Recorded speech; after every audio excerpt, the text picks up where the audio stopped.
हम अक्सर देखते हैं कि कुछ लोग एक ही विषय या क्षेत्र में अपनी लगन लगाते हैं, लेकिन दिवंगत श्रीकांत जिचकर इससे परे हैं। क्या आपने कभी सोचा है कि एक आदमी डॉक्टर, आईपीएस, आईएएस, वकील, एमबीए, विधायक, पीएचडी, अभिनेता, पेंटर और फोटोग्राफर हो सकता है?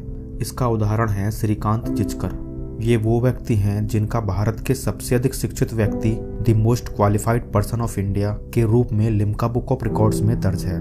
श्रीकांत जिचकर उन सभी के लिए बहुत बड़ी प्रेरणा है जिनके लिए एक एजुकेशनल डिग्री अर्जित करना भी मुश्किल है, जबकि आज के उन्नत युग में लोगों के पास टेक्नोलॉजी तक पहुंच है। लेकिन जिचकर ने उस समय में 2 या 4 नहीं बल्कि 20 से अधिक डिग्री अर्जित की, जब मोबाइल या इंटरनेट से शिक्षा संबंधित पहलुओं को सीखने में मदद करने वाली कोई सुविधा नहीं थी। आज की इस वीडियो में आपको डॉक्टर श्रीकांत जिचकर के बारे में कुछ ऐसी बातें देखने को मिलेंगी जो आपको अपनी आरामदायक जिंदगी में कुछ कर गुजरने और हासिल करने के लिए प्रेरित करेंगी। श्रीकांत जिचकर का जन्म 14 सितंबर 1954 को महाराष्ट्र के नागपुर जिले के अंजन गांव में एक संपन्न मराठा परिवार में हुआ। उनके पिता एक किसान थे। श्रीकांत जिचकर ने अपने करियर की शुरुआत एक डॉक्टर के रूप में की। इसके लिए उन्होंने एमबीबीएस, एमडी की डिग्री हासिल की और कई वैज्ञानिक शोध भी किए। इसके बाद उन्होंने कानून की पढ़ाई के लिए LLB, post graduation in international law LLM की डिग्री ली, masters in business administration DBM और एमबीए की भी डिग्री ली। उसके बाद पत्रकारिता के क्षेत्र में बी जर्नलिज्म की डिग्री ली। श्रीकांत जिचकर ने इन 10 विषय में मास्टर्स की डिग्री हासिल की।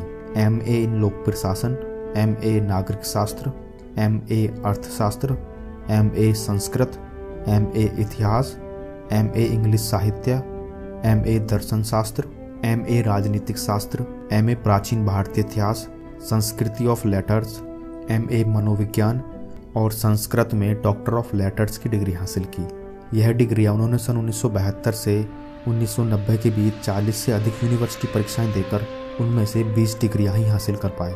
लेकिन श्रीकांत जिचकर ने ज़्यादातर विषय में प्रथम श्रेणी हासिल की और 28 गोल्ड मेडल भी जीते।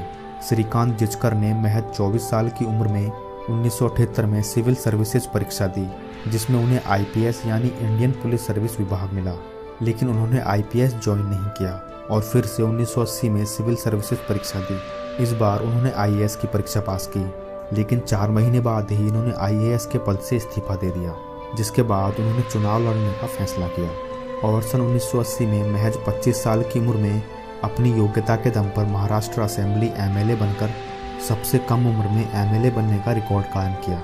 अपने ज्ञान और शिक्षा के बूते श्रीकांत ने राजनीति में मजबूत पकड़ हासिल कर ली। जल्द ही उन्हें ताकतवर मंत्रालय भी मिल गया। उनकी योग्यता का अंदाजा इससे लगाया जा सकता है कि उन्हें 14 विभाग सौंप दिए गए थे। 1986 से 1992 तक वो महाराष्ट्र विधान परिषद और 1992 से 1998 तक वे राज्यसभा के सांसद रहे। अब तक आप अच्छी तरह से समझ चुके होंगे कि डॉक्टर श्रीकांत जिचकर को पढ़ाई और पुस्तकों से कितना प्यार था। यह फैक्ट्स आपको दिलचस्प लगेगा कि उनकी एक पर्सनल लाइब्रेरी भी थी जिसमें 5200 किताबें थी और यह दुनिया की सबसे बड़ी पर्सनल लाइब्रेरी थी, जो एक रिकॉर्ड है। ऐसे महान व्यक्ति की मृत्यु 2 जून 2004 में नागपुर के पास कोडली गांव में एक कार दुर्घटना में इनका निधन हो गया। उनके निधन पर कई सवाल उठे, जिसके बाद 2 नवंबर 2013 को अदालत ने एसटी निगम को कार चालकों के लिए जिम्मेदार ठहराया और जिचकर के परिवार के सदस्यों को 50,70,000 रुपये मुआवजा देने का आदेश दिया। हमें गर्व है कि इतने ज्ञानी और प्रतिभावान व्यक्ति होने के बावजूद भी डॉक्टर श्रीकांत जिचकर ने भारत को ही अपनी कर्मभूमि बनाई और देशवासियों की सेवा करने का फैसला किया।